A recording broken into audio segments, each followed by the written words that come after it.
everybody. This is Bart Sharp, and you are on Becoming Quantum Conscious on United Public Radio Network and UFO Paranormal Radio Network out of the beautiful city of New Orleans, Louisiana on 107.7 and 103.5. Also on the UPR website, X, cable television, Roku, Facebook, YouTube, Spreaker, and other internet platforms all around the world.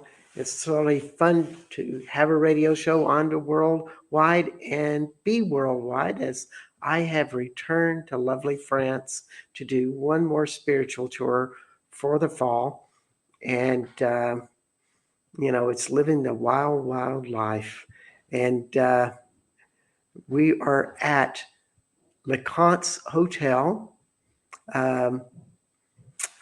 in the middle of the Pyrenees, up in the mountains. So we got the jacket on, and it's always so unpredictable up here in the Montsegur area. It's where magic meets normal and normal meets magic. And there's certain unpredictable histories here. Spirit runs high.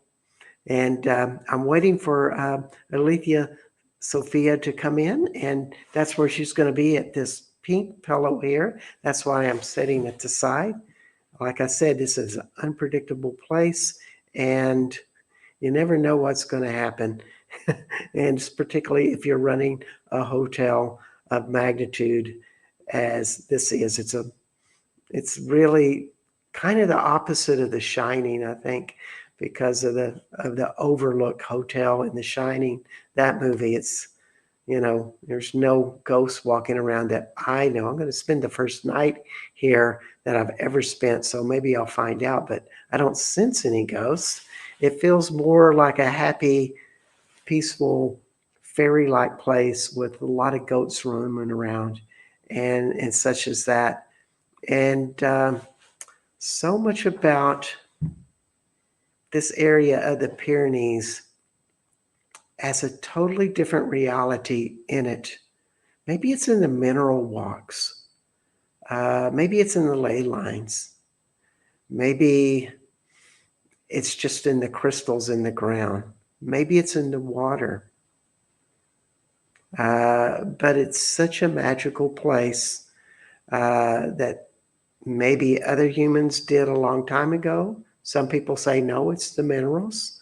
Maybe it's the chemical composition in the land itself that make things turn on, be active. Maybe it's the ley lines, because we are really close to Chateau de Montsegur, which is one of the major power spots in the area.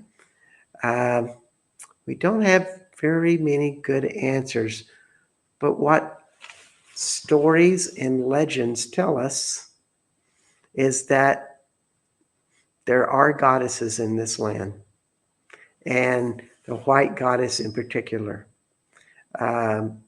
is something that has appeared here.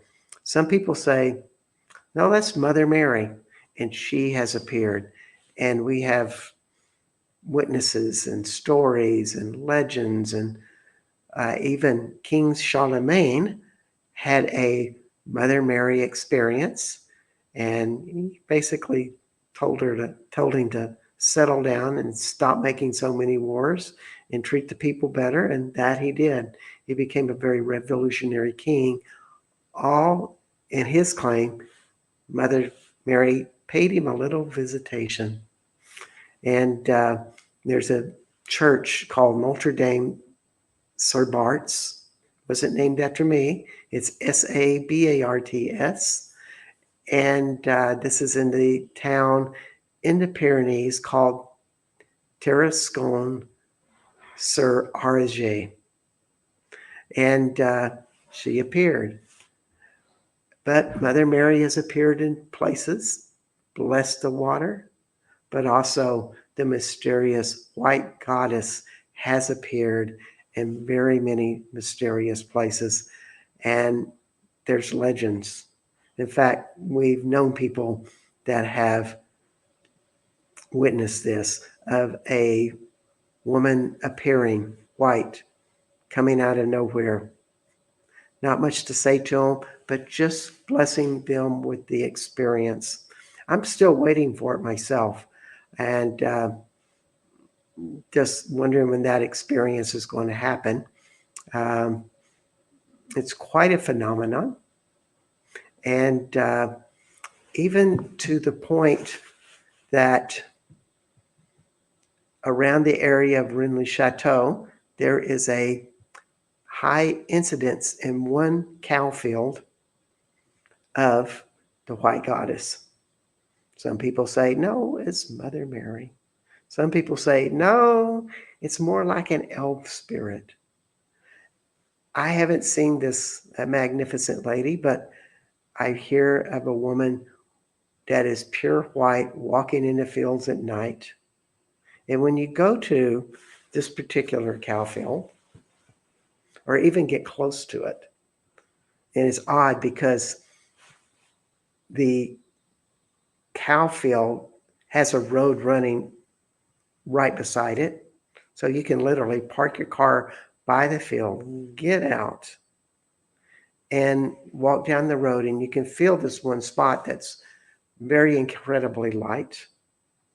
And then there's another spot on the other side of the field that's not quite as light, but it's still really strong and powerful. So those are there.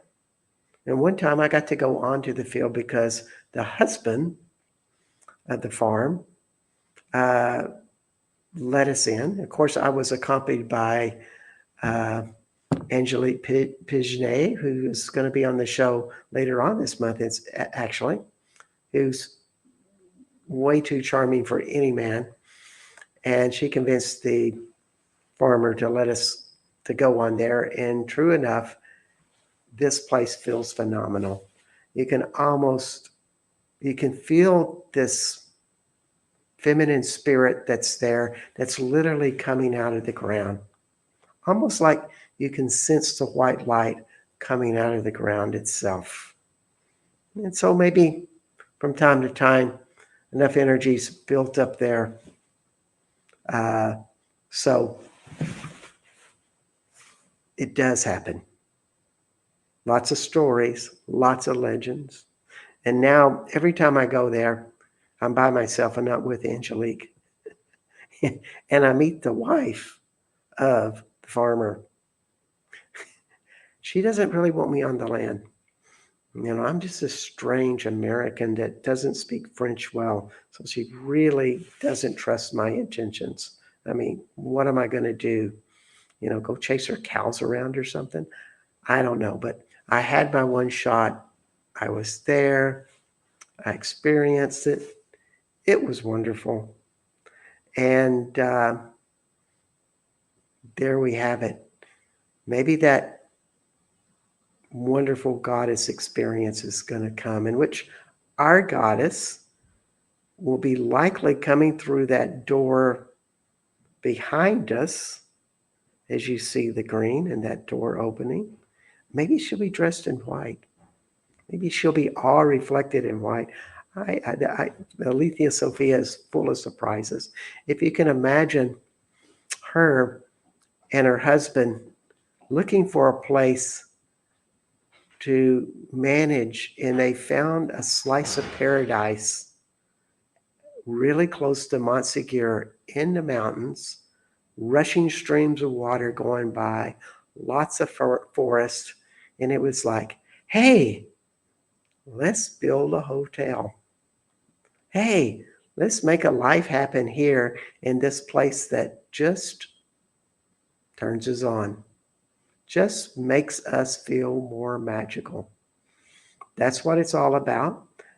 So we are always saluting her, or I am, by bringing tours here for lunch, as they have a wonderful vegan menu, and having Aletheia tell stories. And that's what we're going to hear tonight, is a story. And there's something so magical about this place, and that it's unpredictable. And we have Phyllis. Hi. Hi, Phyllis. She says, hello, Bart, Lethea, sending you love. And those precious goats. Phyllis came on the tour this summer. And yes, there's 30 goats here. They started a goat colony. They brought in goats that were stranded, sickly, did not have a home. What would you call them? Orphan goats. And brought them in as a home. And they have grown. They have populated. They're kind of everywhere. And that's what you do when you have leisure time here at LeConte is walk the goats out in the forest. Of course, the goats aren't something like they herd around, but you just kind of let them wander. And they have these paths and they mope about eating grass while the humans kind of mope about and be in this state of real slowness. Yeah. So you never know what's going to be happening in France. And it's always full of surprises with everything that we do. And I hear footsteps coming up the stairs. I'm in the second story where there's only one room with internet. And maybe this will be Aletheia.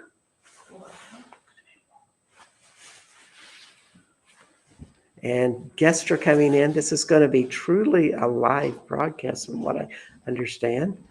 And people are coming and sitting down. And yeah, so Aletheia should be coming on any minute now. And we are on Becoming Quantum Conscious. I am Bart Sharp, and you are on United Public Radio Network and the UFO Paranormal Radio Network. And we are full of surprises.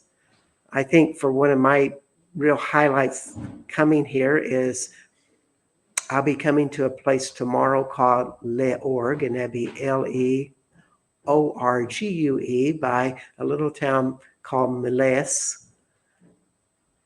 And it's similar to Bryce Canyon in Utah, except the spires are more white and red. However, when you get in touch the rocks, it seems to activate your past lives. It seems to activate a light within you that stimulates the light to come more alive in your body, which is quite a nice comfort. And I'm really looking forward to this event. I've been there once and I brought home 2 nice sized rocks to hold in my palm. And I'm doing light work with these. And you know, when you think about power stones and things from the earth that have a higher vibration, you know, you don't put them on the shelf. You know, you don't put them away like for a rainy day. No, you meditate with them and you lay on your couch and you hold them in your hand and you ask the light to come in your body and give you kind of a power source, almost like a battery, but it directs the battery power to a certain vibration. And so these rocks are the vibration of a higher light source. So it's kind of a fun thing to be there and be in the org and also learn how to have more light in your body. That's one of the things that I really love about France and other power spots, but particularly France. It seems like when you're in some of these places, light seems to grow in your body. It's just a higher vibration and frequency, basically. And that's because the land has it and all of the vibrations have it. And it's just very alive there. And it's a great example, and it holds something there for all of us there. And yeah, So that's all fun stuff to see. And I'll be going through more of it. And hopefully Aletheia is going to be here in any minute now as we start to begin the show, or we are in the middle of the show. It's kind of fun. So, what we're going to be talking about today is water consciousness and just the fascination about it and what it can do for the world uh, and all of what that is. That is what we have. And here comes our angel right now. Hey, Aletheia. Hey, Bart. Hello. How you Sorry doing? for my lateness. It's all right. I'm doing good. Yeah. Yeah, just dropping in. Yeah. Well, welcome everybody. Aletheia Sophia to the show. Hello, everyone. Yes. And you are the owner, along with your husband, Pete Wilson of LeConte. And if there's one thing you could talk about this place, it has a lot of water. It has a lot of water and new springs and pools keep popping up. Wow. 2 weeks ago, our gardener was just simply turning over the permaculture area, just turning the soil. And he noticed the more he dug down, the wetter it became. And then he took one more shovel and another spring. Wow. I know. A little bit worried whether a house is stable enough on so much water. But apparently it is. And we'll find out. Yes. And to let you know about some of this is that there's springs and creeks literally going under the hotel itself. Yes, there is. There's a huge spring underneath the house, sending gallons of water per minute. Yeah. And what has that really taught you about water living here? Because you would really call it kind of a rude awakening or a special awakening, a journey. And you always make lemons out of lemonade wherever you go. And I would think that this has been Well, a surprise, challenge. I would say my journey began early this year with water when a dear friend from Ireland called Sharon said, "Have you heard of Veda Austin, the woman who works with water?" I said, "No, let me tell me about her." And she told me about her freezing technique, how Veda communicates. There's a back and forth language going between the two of them. And of course, I grabbed her book and I picked up the bare bones of this freezing technique and I began to follow her. And then I stopped. I abruptly stopped because I became full of anticipation, not fear. It wasn't fear, but it was a sense of, oh God, this is so big. I need to be very careful with my questions, with my intention, with any communication I'm giving the water, because it's so quick to respond. And I thought, oh. So I want to make sure I get this correct. Yes. This lady would take some water, like in a small dish, Petri dish, and say something to the water. Yes. And then freeze it. Yes. And then the water responds with imagery to her question. One of her first freezes was where she asked a living body of water, which I think is a great question, "What is your earliest memory?" To the water. She took a sample, she froze it. 12 minutes later, because you're just after the first layer of freezing, you're not looking for a block of ice.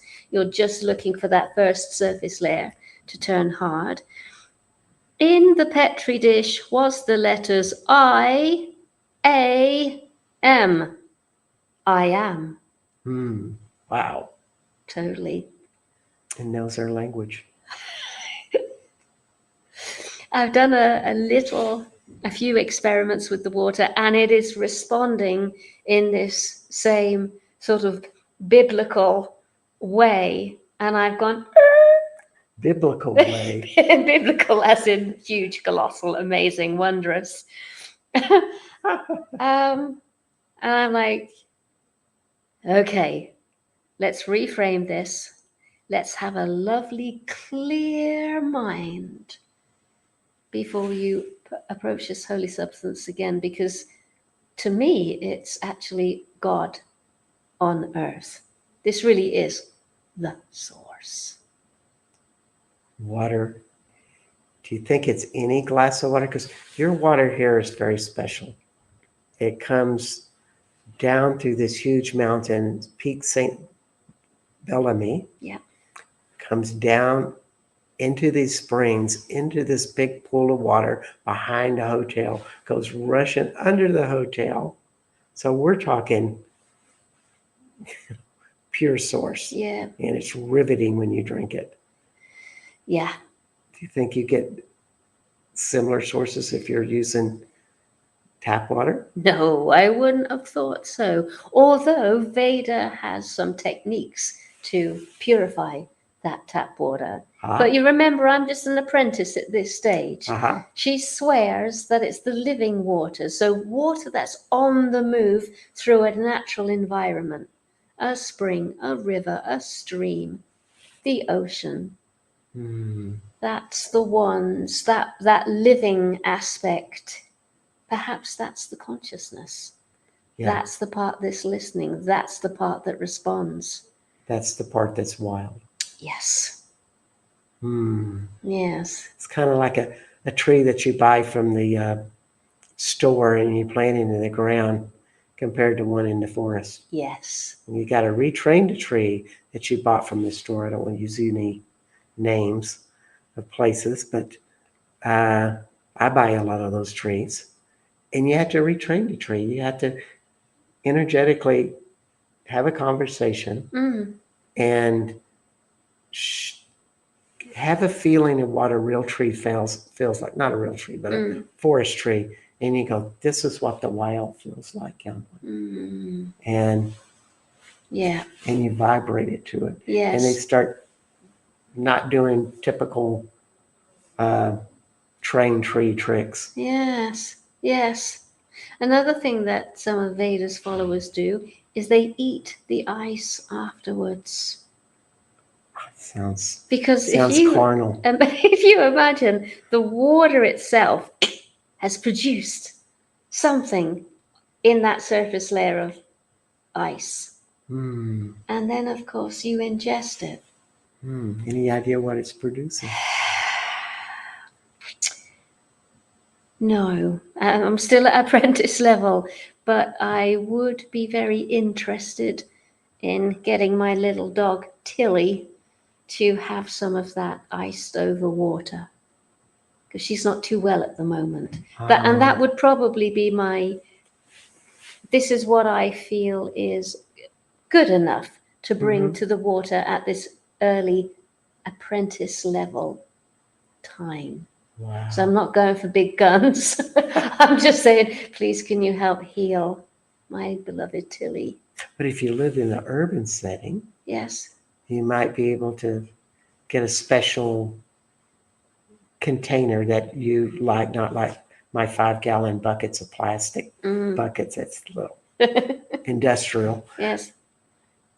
Get rainwater as it drips off your house and have your source of play water. Yes. Yes.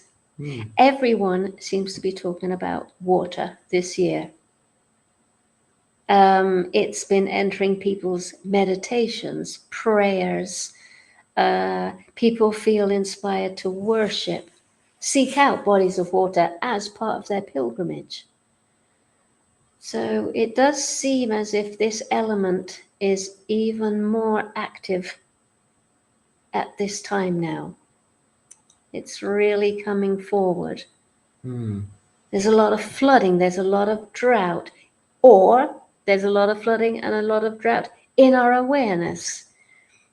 It's hard to say what's what, but it's there. It's signaling some kind of renaissance, some sort of beckoning us towards it in some way. Yeah. Now you've lived here in LeConte, this beautiful, you call it a hotel? No, it's a big home A where big people home. stay. Okay. Yes, lots of rooms. It's like a Hogwarts. Okay, like a Hogwarts. I like that. You've been here for 4 years. 3.5. How do you think it's changed you? Oh my goodness. I mean, just thinking of your relationship with this constant running water going Yeah. under that. What does that do to you? It keeps you on your toes. You have to keep doing your shadow work. You, as on a practical level, someone like me and Pete and Mum, boundaries, strengthening the boundaries, standing for your boundaries, protecting the space. If you don't like what's happening, asking that person to go, because a certain quality comes with them. Oh gosh. Kind of like honesty. Yeah, honesty, transparency, allowing the inner volcano to go off, especially if it's going to protect something. Who doesn't have a volcano? Yeah, lots. I've been giving myself so many permissions since being here. And I knew that before moving in. I went, oh God, this house is going to ask for so much of me. And then inwardly, yes, everything. Wow. Yeah. And water's a big part of that because it's always saying, you got to keep moving. Yeah. We demand of you because that's what energies do. And if you live in an urban setting that is very stuffy and something, you're going to be always fighting maybe complacency or doing the same routine because it's the same surroundings. It just makes you go into habits because that's what the surroundings look like. As opposed to if you have something constantly moving, it's going to change you. I have been fancying the idea that this could be known as a water temple, like the ones in Bali. That you come here, you don't have to talk to me or Pete. You don't even have to stay over. You come here to cleanse, to pray, and to collect your water. Yeah. And it's like a church. Oh, I like that. A church of water. Yeah. Wow. Indeed. Yeah. And I pray that once I've passed over, these ideas are in the psyche of the region, and people keep on coming for their water. Here's Julie saying a running stream of water goes forward like life, not backwards. Yes. So true. And if there's an obstacle, what do? You go round it. Yeah. Or you rise up and go over it. Yes.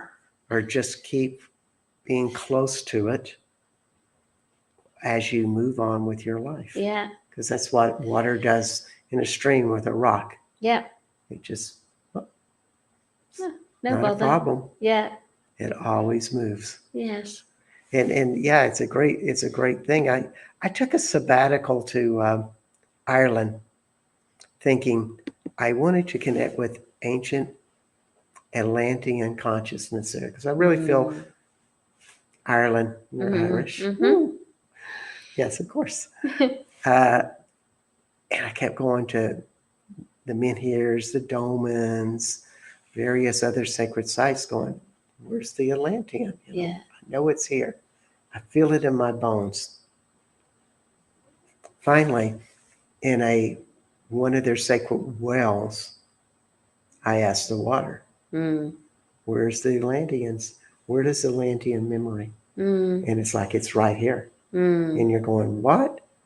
This is water that dries up, that's always moving, that's always going. Yeah. It's like we have all memory here. Yes. Yes. It was really quite amazing Mm. to just surprising. Yeah. Yeah. And then you just got to ask the right questions about what you want to know about Atlantis. Yes. One lady referred to the water here as the Holy Order of the Dove. She said, what you have is a liquid library, like that of Qumran and Alexandria. But you don't reach in and pull out a book. You reach in with your glass, Mm-hmm. fill it, receive the contents of that book, and then journey. That's why we have lots of like lounges by the water, because we say, pose your question, drink the water, go lie down, and you will you will come to in about an hour's time. Absolute, maybe not able to articulate what you know, but just knowing, oh my goodness, I got my answer. There it is. Yeah. Ooh, there it is. It reminds me of a place not far down the road from here, Notre Dame de Sales, Yes. where Mother Mary appeared in something like 1702 to a young boy named Jean, Yes. blessed a spring, and the water still feels like a merry vibration. Yes. And I was told to me by this little bitty Frenchman named Jean that was like 4'8", small, not very good looking, bald head. His hair looked like a porcupine, they just bristled out. And and he said, you just think about what you would like to change, and you think about something good, and you take a drink. Mm. And I was leading a tour, Mm. and we were not getting along in this tour group. It's the first and only time this has ever happened. Yes. And by day 8 of this tour, the miracles kept abounding because I kept saying, how am I going to bring a higher love to this group? Drink the water. Yes. Always a question and a request. Yeah. And it all came out to the front, and we ended the tour all really respectful and loving and kind. Beautiful. Yeah. Yeah. Answers don't always come from the intellect. Mm-hmm. So when we think of water, it's really in your body. Yeah. Yeah. And it changes that. Yes. Now, in your back where this beautiful well is, you once told me that it's a dragon spirit.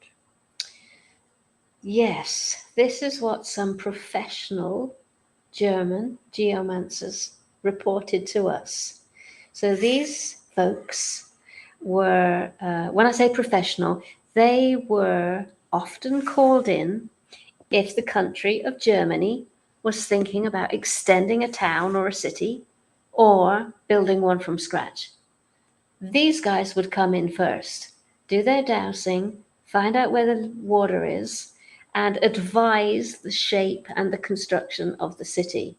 So they came for lunch this year. So I pounced on them. I said, if you have any time, please could you just have a little scan through the property and see if there's anything that jumps out and that needs a correction. And of course, they went straight to the water.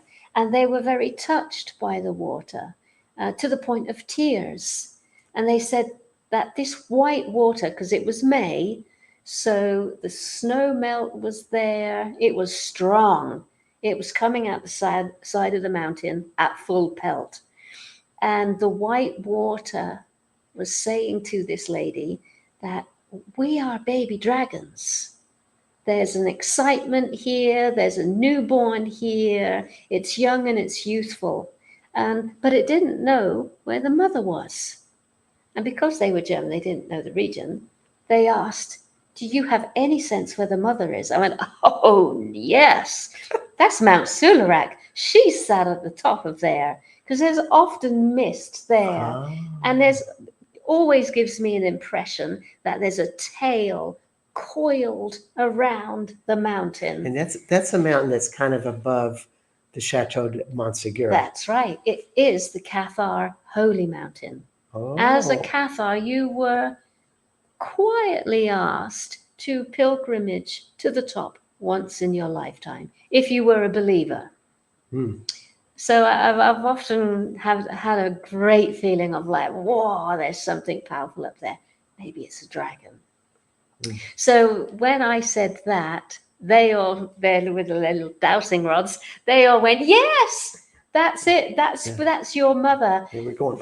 And she was telling the water, you're not orphans, you're not orphans. And of course, this place, this house, once housed children. It wasn't an orphanage, but it did look after kids for 3 months of the year, whilst their parents worked hard in the mill. Wow. And I went, that's interesting, that word orphan, because the kids may have thought when they first arrived that they're orphans. They're not going home to mum and dad, but they did every time. Yes. So that really got me going. That touched my heart. Now I'm off and running and crying with these baby dragons, with this sense of reunion. Mama knows exactly where you are. She's not far. And you are being born into this world now. Loads of you, boys and girls, little male and female baby dragons. So I just loved that story. That is, and it comes along with some of the Melusine type of legends, because they were some say part mermaid, but others say part dragon. Yeah.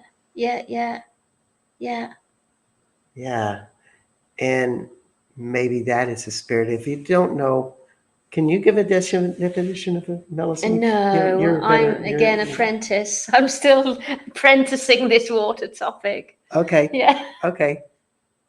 In short, because I brought it up, I'm the troublemaker here. A Melusine is a spirit or a dragon that can become a female.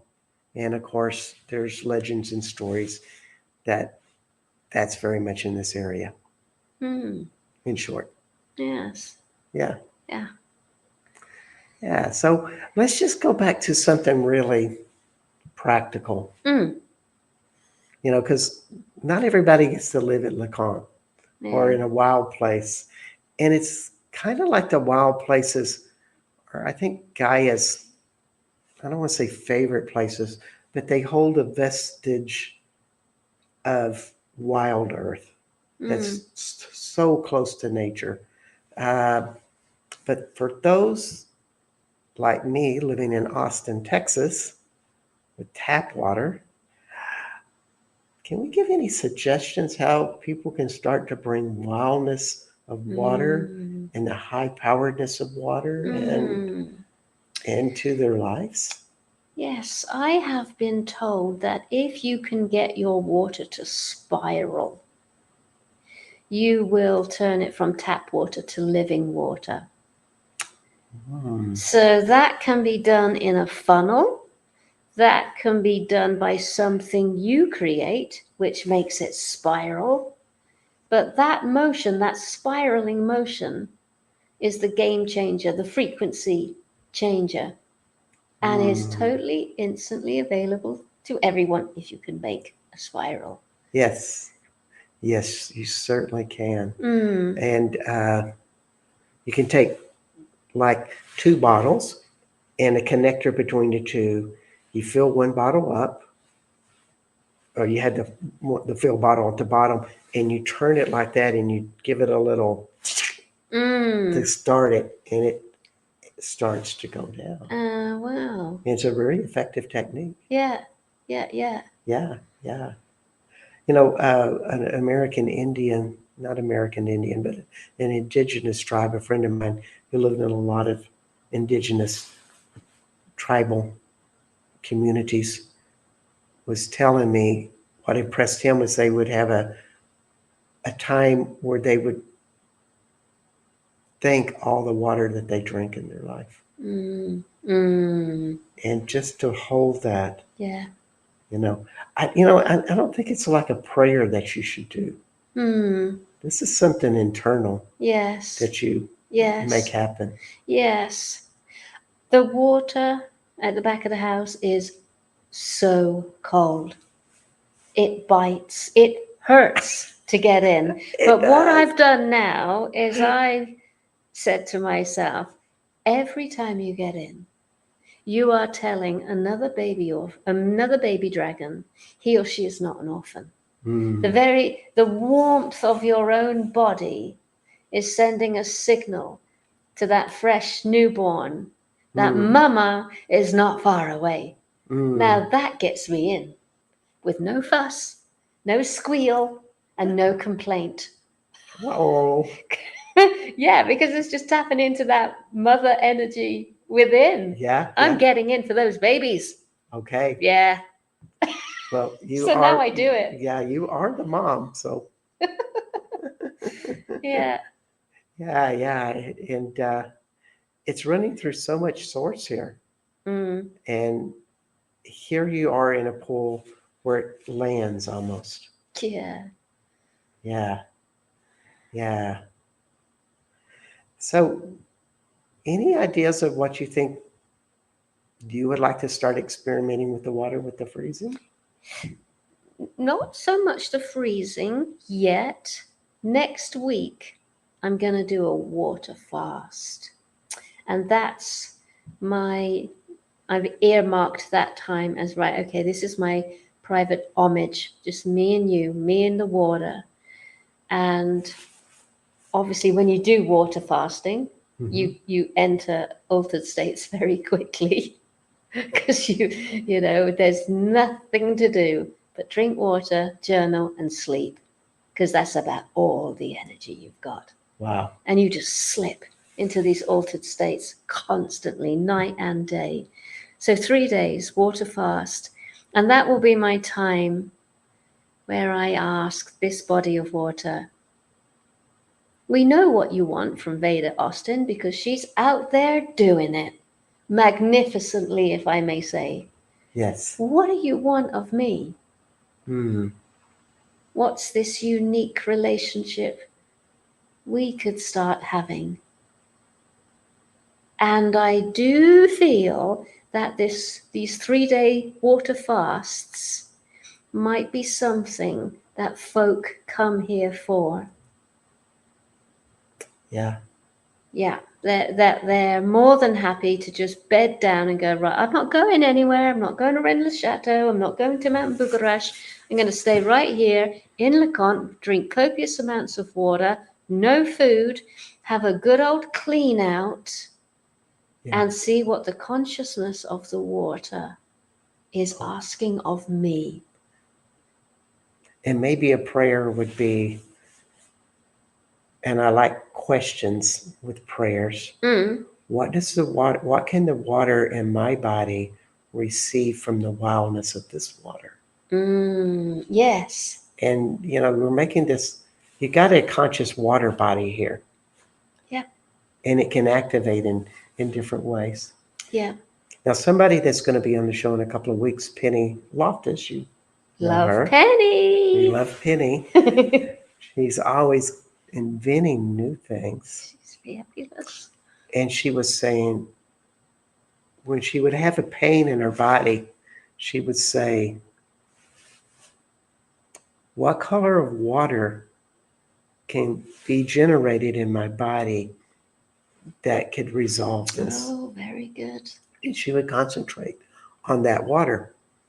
And even to a place, let's just say that, hi, Julie, you have to be careful with, too, as people have overdosed on water. Oh, wow. Well, I would say keep asking your body Yeah. about what that is. Yes. Uh, Yeah, I did say copious amounts of water, didn't I? Edit. well, maybe edit. that's right for you because you are holding so much water. Yeah. And somebody that isn't used to processing that much really just needs to keep asking their body, and you could even do it just by simple muscle testing. Yeah. How many glasses of water do I need to drink in these next 4 hours? Mm. And just respect that and keep asking those type of questions. Yeah. That would be a good way for you to have a body water relationship, so to speak. Mm. But going back to this exploration, we're just wondering about different lands where the people are in distress Mm. Mm. and they're struggling Mm. and there's pain there, there's anger there. And we were just asking that question, well, what type of water, color of water do these people need? Mm. You Mm. know, it's Yeah. funny because I was working with a woman in in the Middle East, and it was like a blue Mediterranean water, Wow. and it was peaceful, and it Yes. was calm, and Yeah. she was felt like she had been pushed around all of her life by really angry men, Mm. Mm. and she really needed that calm. Yeah. Yeah, and it's all progressing because I think the water is one of those things that can help us consciously. Yes. Yes. It's our friend. Yes. I think there's a lot more to it than meets the eye. We've been Amen. going around going, "Meh, water, I drink this." Um, I really am posing the question in all seriousness now. What if this is God? Yeah. Well, how would you treat God if Yes. God was in a glass in front of you? Yes. Yes. How would you do it? Sip carefully and slowly and reverentially, and gratitude, Hmm. gratitude, gratitude. Yes. I wouldn't spill a drop. Hmm. Mm.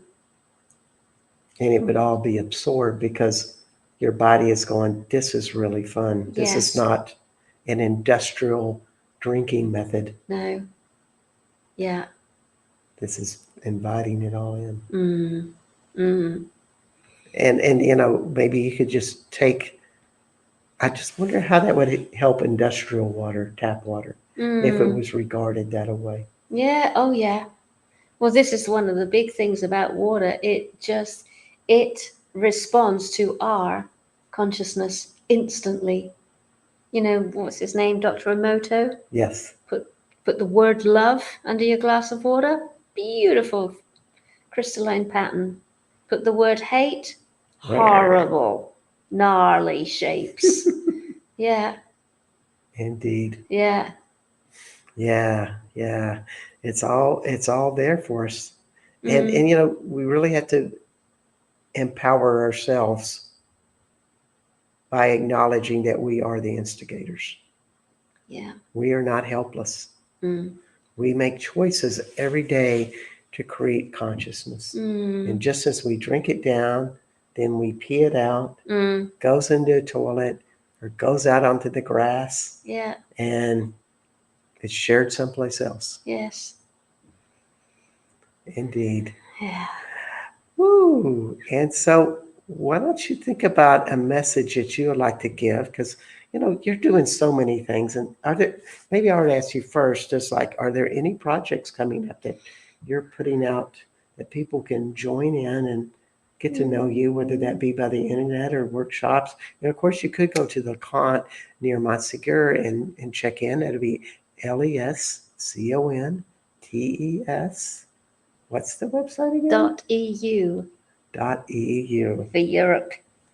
As it's coming up for autumn and winter, what I tend to do is I love somatic movement.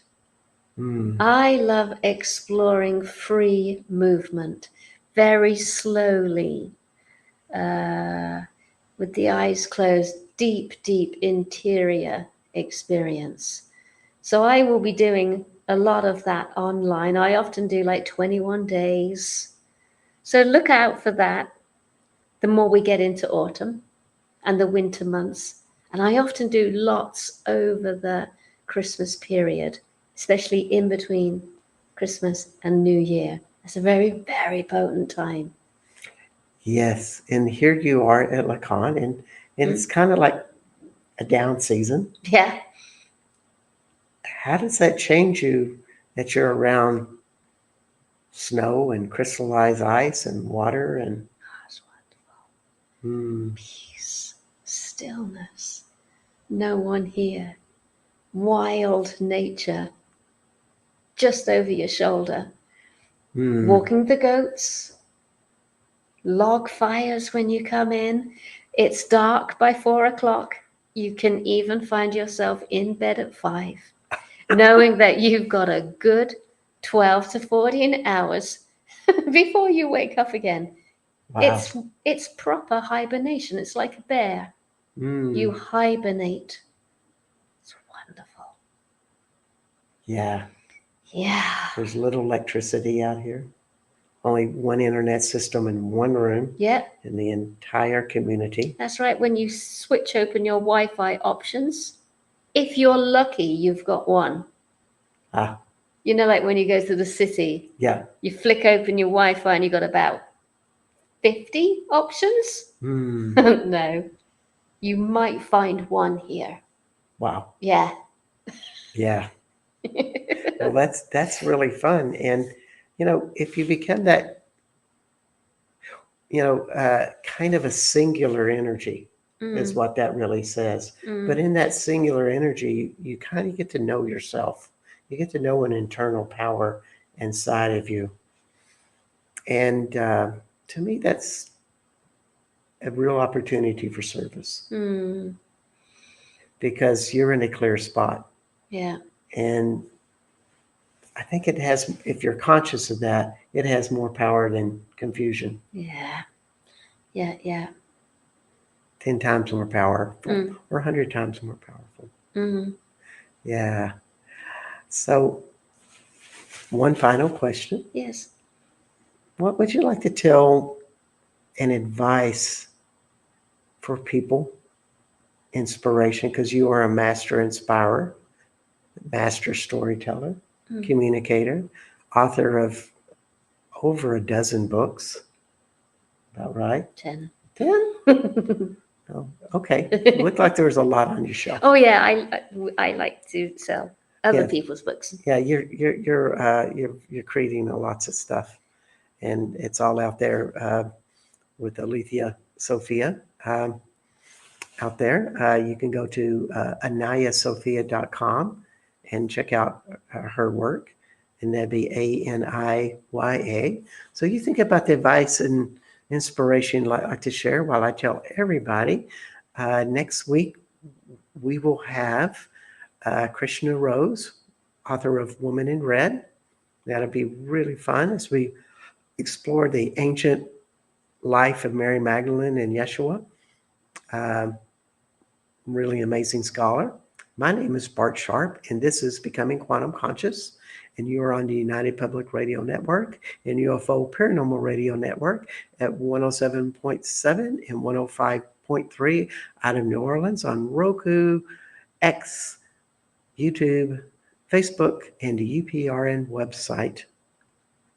So, what would you like to Well, share? tapping into my somatic self, I would say, folks, at this stage of our development and history and moment on this beautiful earth, we would be very wise to know how to comfort ourselves. Self-comforting. And I don't mean reaching for the bottle or anything of that ilk.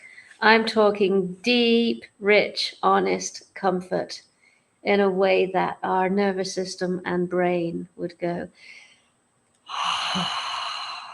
So that could be something like this: holding, rubbing, rocking back and forth, not like a strange person, gently forward and back slowly, spiraling, um, dancing, stroking, cat. Mm. We have to know what it is that comforts ourselves. And I think for me, it really is just the somatic movement. Beautiful music, no pressure whatsoever to dance, to perform, to do anything, and just allow pure movement to come. That even takes you by surprise. Mm. That's my self-comfort. Embodiment, Yes. not escape. No. In and down. Indeed. All Yes. right. Well, we hope to see y'all next week. And this is Bart Sharp, and this is Aletheia Sophia. Thanks for being on the show. Thank and you. we'll see y'all next week, Becoming Quantum Conscious.